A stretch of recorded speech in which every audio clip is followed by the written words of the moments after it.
Hello again, my name is Michael, And I'm Grace. and welcome back to Disney Through the Ages. On this show, my husband and I are watching every animated Disney movie in order, starting with Snow White and continuing, through the ages. Then, after watching each movie, we'll come back here and give a review and talk about whether these old classics hold up to modern standards, as well as seeing how Disney movies have evolved over the years. Today, we're watching the 8th animated Disney movie, Make Mine Music. Which I had literally never heard of until this week. So, what are your thoughts and expectations going into this movie? I expect it to be the best of the package films that we've watched. And why is that? Because we paid for it. Fair enough. I don't think that's really going to have much bearing on the quality of the movie, considering it was made a long time before we paid for it. But Still, this is the only movie on the list that we're going off of that we have had to purchase. yeah, every other Disney animated movie is on Disney Plus, available for free. Well, free, quote unquote, because we've already paid for Disney Plus. But for some reason, Make Mine Music is not on there. Yeah, it's the only one. Technically, as of recording this, Tarzan's not on there, but it's gonna be there by the time we get there in this list. So, Yeah, I think we have a while until we get to Tarzan. just a few movies. Yeah. But yeah, so in researching this week's episode, and in purchasing Make Mine Music, we learned a little bit about it, so I have a little bit of an idea going into it, that when we bought it on Amazon, a lot of the reviews were talking about people saying, Make Mine Music is my very favorite of the Disney packaged films from this era. And so I'm looking forward to it. I'm going into it with high expectations just because a lot of people seem to really love this one for some reason. Agreed. And just in case we haven't specifically said, a package film is a film that's basically a bunch of shorts together. Yeah, during the 40s, a lot of the staff of Walt Disney Animation Studios was either drafted during World War II or called on to work in the propaganda department. And so the package films are kind of made with whatever staff they had left just to try to keep the studio afloat during the war. Exactly. So I am looking forward to this one, and I'm hoping I purchased the international version of the film because it does include a short that's not present in the American release. Yeah, weirdly enough, Make Mine Music has never been released in full on home video in America. The reason being there's a scene in it in the theatrical release originally that is kind of relating to the Hatfields and the McCoys, and there's a lot of guns involved, and so it was kind of controversial because of the amount of firearms that were in the movie, so they just cut that scene out for any American home video releases. So I think we got the international one, so we should be able to see the entire movie, but we'll let you know in a few minutes after we've watched it. See you in a minute.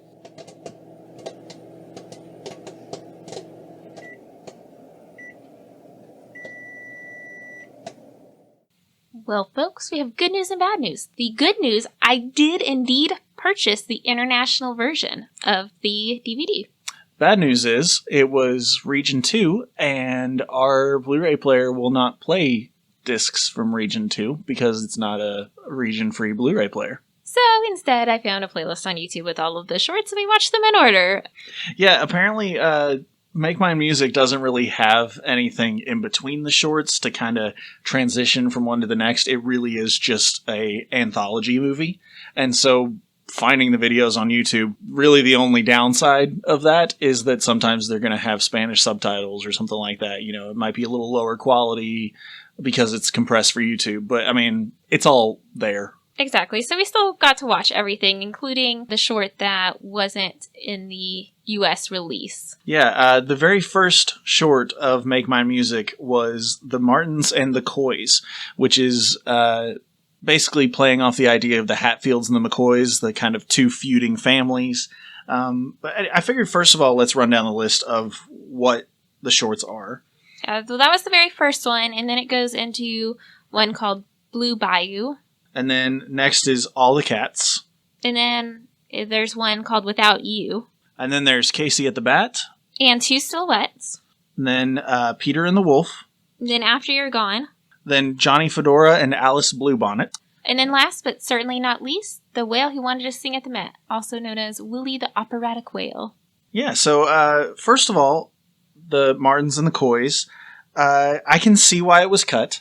There was a whole lot of shooting and a whole lot of violence. But there were consequences. Like, everyone died except for one person from each family. Right, like, I was actually expecting for, like, you know, just bullets whizzing past people's heads and stuff, but, like, no, there's all this shooting and clouds of smoke, and then it pans up, and they're all ghosts hanging out in the clouds with halos. Yeah, I understand not wanting to, like, show gunplay or whatever, but they also showed consequences for it, so... Oh, you mean that makes it better? I thought that made it worse, honestly. Everyone died. Yeah, but there's consequences to it. Yeah, I see where you're coming from. Like, it's showing that playing with guns is bad because everybody died. Yeah, exactly. So, I mean, I don't know. Yeah, that makes sense. I still can totally see why they would not want to show it, though, because it still is a lot of violence and a lot of people getting murdered on screen. That's true. That's true. But anyway, after everybody died, there was one left from each. Henry Coy and Gracie Martin. And that was where I first noticed that the animation in this movie was kind of wonky. I hated how Henry looked. He just looked so weird with gigantic feet. And, like, I know he's supposed to be exaggerated manliness, kind of weird proportions, but it looked weird. And then Gracie was just definitely very much a practiced second-rate Cinderella. Yeah, she looked like prototype Cinderella, for sure. Although the animation in this first short had a lot of character. Like, there was this whole hoedown scene with banjo picking going on and stuff. And everything felt very fluid and very full of life. Agreed. Like, the dancing looked really good, actually. Yeah, and I actually really enjoyed the music in this one, too. It was a lot of, I mean, we live here in Tennessee, and it was a lot of the kind of music that we've heard growing up, going to, you know, it's not backwoods, you know, we're in a big city, but you do hear a lot of this same kind of banjo-picking music in the background and stuff, just on field trips around or things like that, you know. So I think they nailed the deep South redneck vibe very well. Yeah, I actually really enjoyed it. I didn't like how it ended, though, where it's like, okay, so the feud is over because Henry and Gracie get married, but then it ends with, and after they've been married for a little while, they start bickering and fighting, and they're feuding worse than their families before, and I'm like, oh, married people fighting is funny because married people aren't allowed to be happy. Great. That's a good message to send. Yeah, that bugged me as well. It's like, really? And then the next one was Blue Bayou, and here's a little piece of trivia. This was supposed to be in Fantasia with Claire de Lune playing in the background, but then it got cut. And that seemed to feel like, I know that was specifically about this short, but it felt like what the rest of the movie was too. Like, honestly, it feels like knockoff Fantasia made with slightly more modern music. Like, a lot of the shorts in this movie, I mean, it's called Make Mine Music. A lot of the shorts very much were Fantasia-like pieces with, you know, music with accompanying animations. It just was with more modern, for the time, music. Yeah, this one in particular, I just felt very meh about. The animation was meh. The music was meh. Yeah, actually, the YouTube video that we found was, I believe, in Italian. And it is supposed to be in English. And I looked up the English lyrics, and I was like, I'm not even going to bother finding an English video because the lyrics don't make much sense in English either. It's not a good song. And it's just two birds flying around in a blue bayou. Like, there's nothing to it. You read the name Blue Bayou, you see the description, there's two egrets flying. That's it. That's the entirety of the thing. Exactly. And then the next one is All the Cats Join In, and I was actually really disappointed because with a name like All the Cats Join In, I thought there was going to be cats. Just to being honest. Yeah. I actually really loved this one. It was called All the Cats Join In, and then it said, like a little subtitle, a jazzy interlude. And that was perfect description for it. It was very jazzy, and there was just lots of, it started out with pencils drawing what was happening on the screen, and that went on throughout the thing, and I really enjoyed that. That reminded me of, I think it was Saludos Amigos, the watercolor, where he's coloring, like, as the song goes on. That reminded me a lot of this. I also really like this because I did enjoy the jazzy music. Like, as far as music goes, I think this is my favorite one musically. Yeah, it was a lot more upbeat and a lot more engaging than some of the other songs, because this Megamind music overall had a lot of very operatic singing and a lot of just music that doesn't hold up to modern standards, I don't think, personally. Agreed. This one was a little uncomfortable. There was some nudity in it. Mm-hmm. And also there's this scene where they're drawing with a pencil, and the artist draws someone very thick. And then no one wants to dance with her, and then erases her to make her skinny. And I was like, what? Yeah, that was definitely a product of its time. And yeah, there was one part where, so basically the premise is, the pencils draw this boy character, and he, then it draws a phone, and he calls, and then it draws in the girl that he's calling, and basically they're going to the malt shop. They're going to have a party. And so then it draws a car, and the boy's driving, and he picks up the girl, and then they're picking up all their friends all along the way. And there's like 50 teenagers piling into this car, and one of them's riding on the hood, and they're speeding, tearing up through there real fast. And then they come across a cop car, and they slow down and sit up all prim and proper, even with one still sitting on the hood of the car. And then as soon as they drive past the cop, they're flooring it again. And it was just, I don't know. It was I don't think that's really a good message to send of, like, delinquency is okay if you're not around a cop. But overall, it was a very fun, just kind of, we're going to the mall shop to have a dance, Let's go to the mall. Shop. Yeah. The next one, I literally wrote, the title is Without You, and I wrote, it's Fantasia without the classical music, too abstract. That's the only notes I had on it.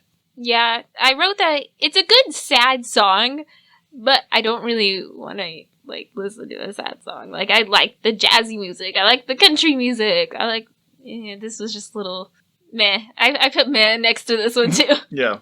And then Casey at the Bat is one of the more well-known ones. And I think it's a poem is why people know of Casey at the Bat.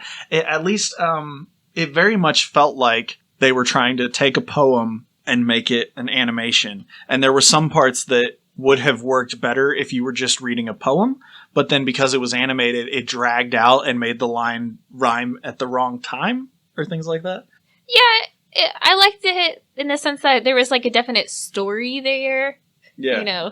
He's this hot shot, and then he's arrogant and, like, loses it all, essentially. Yeah, because basically it's the 9th inning of a baseball game, and the home team is behind, and everybody's trying to get on base, and there's 2 out, and there's 2 on base, and it's Casey's turn to come up to bat, and he's a real ladies' man is what he is. He's a man's man, a burly man, but he's a ladies' man too. All the girls are gawking at him and stuff. And then he swings, and then there's like 45 seconds of something completely unrelated. I don't know what happened there. And then it cuts back to the baseball diamond, and he's there mad because he struck out. And it's just like, okay, that was definitely meant to be a poem read, and they tried to be funny with it, and it didn't work to me. Yeah, they could at least try to make him, like, good looking. Mm-hmm. Yeah, I feel like the animation in this one was really good. Mm-hmm. I really liked, one of the characters was named Flynn. He was another baseball player, and he had this crazy mustache that was, like, getting twirled all around the bat and things like that. Like, it was just hilarious. Yeah, I was cracking up laughing, like, the whole time he was at bat. It was so funny. Mm-hmm. But then even this one, like, the people in the fans in the crowd were beating up this guy in the bleachers randomly. I'm like, what? Like, they're just hammering down on his head for no good reason. Or things like it's just slapstick for the sake of slapstick without even any reason behind it. And then at one point, everybody's yelling, "Kill the umpire." And another point, they're talking about Casey. He's always got his eye on the ball, but mostly on the ladies. It's just very, very dated. Agreed. And then we go into the next one. It's called Two Silhouettes. And I really liked the idea behind this one and not necessarily the execution. I liked it if it had replaced the dinosaur scene in Fantasia. Like, if it was part of Fantasia and kicked out one of the worst scenes from that, I would have probably enjoyed it more. It felt very adult. It felt like there was a lot of innuendo with what was happening on screen and with what was, especially in the lyrics, where it's talking about two become one and in the dark of night and that kind of thing. Like it felt very sexy. Agreed. Like not in a good way. Agreed. Also, I was like, is this animated? I couldn't tell. It felt like they had taken video of people dancing and then just cut it out to make it silhouetted. Yeah, I agree. It just wasn't the best. Like, next to it, I just kind of feel like, okay, music, okay, animation. It's just okay. Not one I'd choose to watch again. Now, Peter and the Wolf, we had a little bit of trouble finding this exact one. We couldn't find the exact version that was in Make Mine Music because basically the voice actor who played Winnie the Pooh was supposed to be the narrator in Peter and the Wolf. And we found videos on YouTube of him doing it, but they were all just audio because he also did a record where you could just, play it for your kids. So there were audio recordings of him doing it, but then ones that had video, all we could find was later on, David Bowie actually recorded an LP of narrating the song Peter and the Wolf, and someone had taken David Bowie's version and superimposed it over the video from Make Mine Music. So that's what we ended up watching. So it wasn't exactly the real experience, but the David Bowie version seemed to fit very well with the video, so I think it still was the same kind of feel anyway. Yeah, because this was a narrated one, You didn't really matter so much about the rest, and the music was still the same. Yeah, because basically Peter and the Wolf is a musical piece, and then what David Bowie or the voice actor who played Winnie the Pooh, what they were doing was just kind of narrating the action that's happening and narrating what the music is supposed to make you feel. And so regardless of whose voice is doing it, it's the same music behind it, so it's going to match up well with the video. And I thought the music was really cool, like what they did with the music and how the different musical instruments represented the different characters, and so it just added a depth to it, I suppose. Yeah, I agree. And I really love the animation in this one. I think it was really well done, and I think it kind of shows the bare bones studio that Walt Disney was working with, just the variance in the animation quality from one short to the next. Agreed. That wolf was straight up scary. Yeah, the wolf was absolutely terrifying. And then Peter was just adorable with his little cap gun, and the bird with his little hat instead of, like, it was like the top feathers on the bird's head were like a hat, and it was really adorable. And then the bad kitty, but he was just misunderstood. He was actually a good kitty in the end. Then poor Ducky died. I know. I was just like, when we were watching it, I was just literally like, what? Yeah, Wolf just ate the duck. And then you see him walking up to Heaven's Gates with a halo. And then later on at the very end, they're like, nope, just kidding, the wolf ate him whole. I'm like, then what was he doing at Heaven's Gates? It's because, like, they're like, the wolf ate him whole, and so he ended up being fine because he got out of the belly. I'm like, no, you showed me him with a halo. He was dead. I know, I was really confused. In my notes I wrote, Duck died? ? But yeah, I'm surprised that the Martins and the Coys was cut, but Peter and the Wolf was not, because there was a lot of just senseless gun shooting going on. With the hunters that come after Peter, they're just shooting their guns all over the place for no reason, and it's just like, okay, let's be careless with guns, that's fine. Yeah, it's a little two-faced. Also, I thought it was interesting that at the end, Peter tied up the wolf, and the hunters arrive, and Peter's like, psh, it's fine, I got this. And they take the wolf to the zoo. Like, he doesn't get killed or anything. And it's also kind of weird that, like, you would think that something like this would be kind of a cautionary tale. Like, don't go out into the woods. You know, your grandfather said don't go out in the woods because you might encounter a wolf. But then at the end, it's like, Peter was fine when he encountered the wolf. Yeah, that kind of made me upset. It should be a cautionary tale, but instead it kind of did the opposite of that. It's like, oh, Peter didn't listen, but he's fine. Yeah, it's like the exact opposite of The Boy Who Cried Wolf. Now, the next one, After You've Gone, I really liked the style they went with. And this is another one that felt like a modern version of Fantasia. And it felt like a modern version of like one of Fantasia's more abstract pieces, like the ones where the cellos are flying by and stuff like that.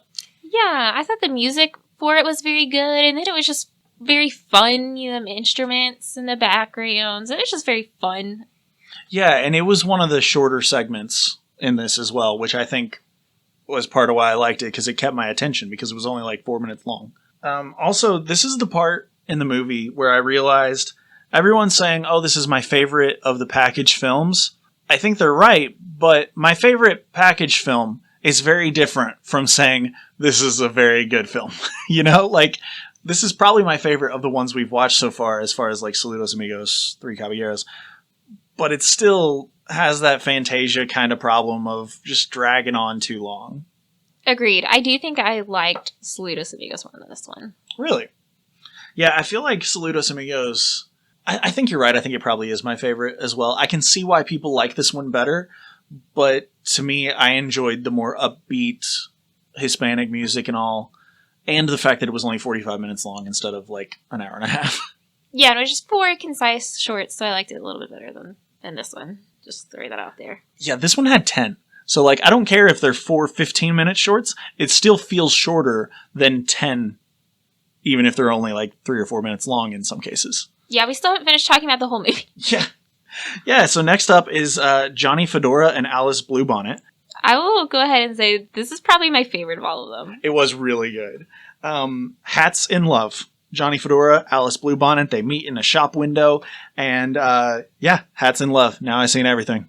It was just really cute, and Johnny was just trying to get to Alice doing whatever he could, and then eventually this person picks him up and cuts holes in him to put him on the horse's head, and he looks next to him, and there's Alice on the other horse's head, and this is so cute. It was adorable.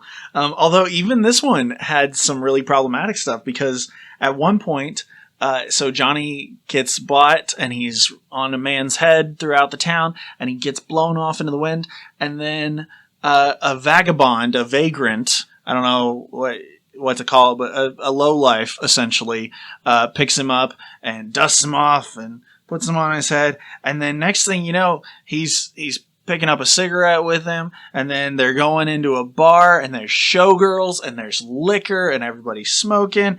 And then somebody pulls out a gun, and there's a brawl, and like all this shooting and stuff. It's like, that got really dark. I kind of forgot that part. I kind of blocked it out of my mind. Yeah, it was not very long. I just noticed, oh, wow, there's all this bad stuff, especially because of some of the other movies we've watched, having to notice the little details that's like, oh, you're going to have a problem with that. That's kind of problematic. But it's got me kind of in that mood when we're watching these older movies. I just kind of tend to brush past and see more of the innocence with it. Mm-hmm. So it's good. We both pick up on different things. Yeah, and at the end of that one, it had a good little moral that true love will come shining through, which, that's just sweet. I know, I just really liked it. It was cute. They ended up together, and they lived happily ever after these hats, and I liked it. But wait, there's more. We're still not done. The last short of this movie was Willie the Operatic Whale, which it lived up to the operatic name. The whole thing was sung operatically, and it got really old really fast. Yeah, it was enjoyable at the beginning, but then it did get to be a little much. Mm-hmm.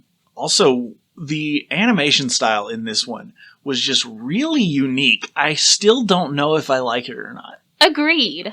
I think I like it, but it was definitely more exaggerated, so the exaggeration really does kind of feel very Disney about it. Mm-hmm. Yeah, because even compared to the other whale we've seen, Monstro, Willie is just much more cartoony. And like, he's literally, the little flippers on the end of a whale's tail, those are like his legs. And then like the whole front half of the whale is meant to be his head. And so like, it's just very exaggerated, weirdly proportioned, this 50-foot long whale standing on a stage singing operatically and stuff. So yeah, it was just really interesting. He had a good voice. I gotta give him that. Yeah, he could sing like the 3 different ways or whatever. Yeah, he could sing as a tenor, a baritone, and a bass all at the same time. It was wild. Yeah. Also, there's just something inherently hilarious about a whale in a suit with a toupee and a mustache. That was pretty fantastic.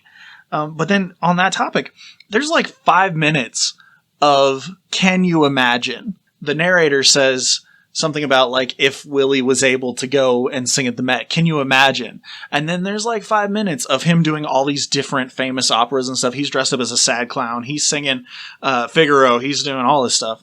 And I kind of enjoyed that. I was like, oh, this is so nice. I'm enjoying this. And then it went back to reality. Bam! The hammer drops, and he got shot and killed. Spoiler alert.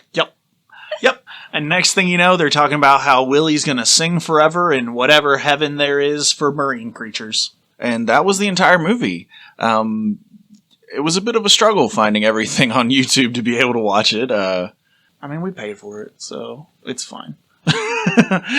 Yeah. We can't watch it, but we paid for it. Maybe we'll try and rig our Blu-ray player to play international or region 2 DVDs so we can actually watch it how it's meant to be watched. Yeah, I found out while we were figuring this out, I was looking it up, and it turns out the reason that Blu-ray players and DVD players are region locked is just because a lot of times movies used to be released at different times in different regions. So, like, it would be released in the United States 6 months before the UK release. And then, it'd be another 2 months before the Japanese release. And the reason they did that, the reason for region locking, was simply because money. They didn't want people to be able to contact their friend in the United States and have them mail them a DVD so they could watch it before the theatrical release. That's the entire reason behind it. And so, there's actually whole websites dedicated to converting your Blu-ray player or DVD player to be region-free, because it's literally just a software thing. So you can actually hack your DVD player to make it play international DVDs, especially because nowadays things release theatrically globally, and so it's not even really needed anymore. So I might actually do that. I might get a cheap DVD player and then undo the region lock just so that we can get stuff like this. We will let you know. Yeah. So that was the whole movie. What are your thoughts as far as how did you like it, that kind of thing? If you, I don't want to say fix the Blu-ray player, but if you reprogrammed it to be able to play it, I would watch it one more time so we could watch the whole thing on this DVD that we purchased. Yeah. But, if you never got around to it, I'd still be okay. Yeah. I can see why people would think this was their favorite of the package films. There were a lot of good points in it. There are a lot of things in it that I can see why people would love it, but it wasn't really for me. Like Willie the Operatic Whale. If you like opera and you like a tragedy about a whale getting killed, then I can see why people would really like it. Casey at the Bat, I can see why people would really like it. I didn't particularly care for it. And so that's kind of my thing with this whole movie, really. There were a couple of shorts that I really liked, but for the most part, it was, okay, I see what you did there, but it's not for me. I'm thinking there's a reason Pixar's known for shorts. Yeah. Yeah, so overall, I don't know, I think I'll give it about a 3 out of 10, like I did with the Three Caballeros. I think it was about on par. I think 3 is accurate. I think I'll do that as well. Yeah. I just finished editing the Three Caballeros episode, and so I know I have it fresh in my mind. Oh, I gave that a 3. That's probably about right. Yeah, they're about on par for me. I did like Saludos Amigos more than either of these. Agreed.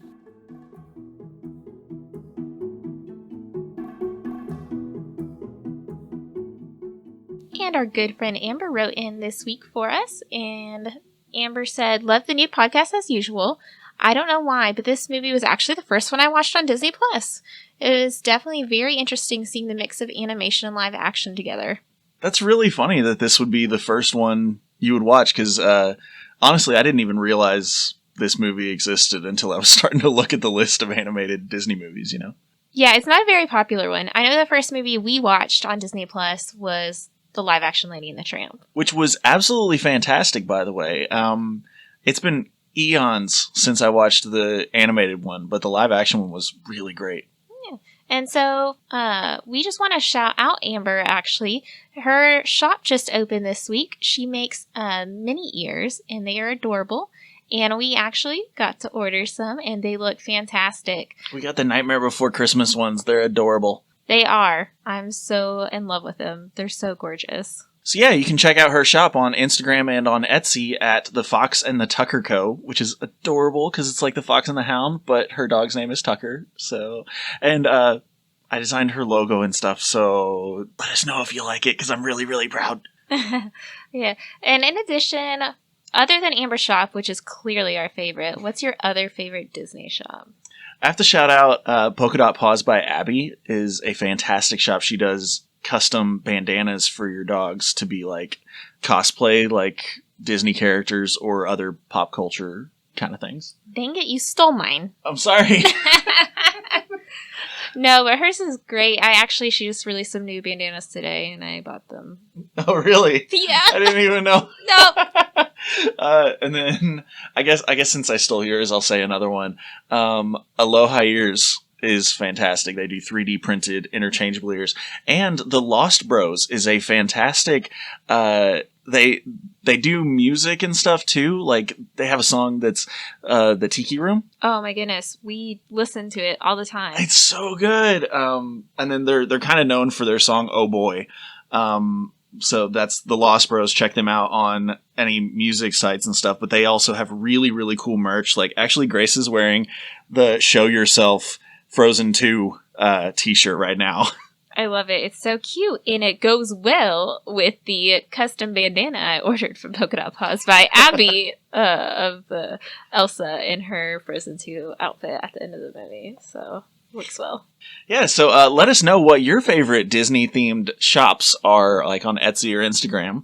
And if people want to get in touch with us to let us know, how can they get a hold of us? We're on Twitter and Instagram at Disney Ages, or you can email us at DisneyAgesPodcast@gmail.com. As always, the songs in this podcast are made by Kevin MacLeod and are used under Creative Commons license. It's really great royalty-free music, so check the show notes for links to all that stuff. That's all we have for you this week, so come back next week to hear us review Fun and Fancy Free. Until next time. See ya!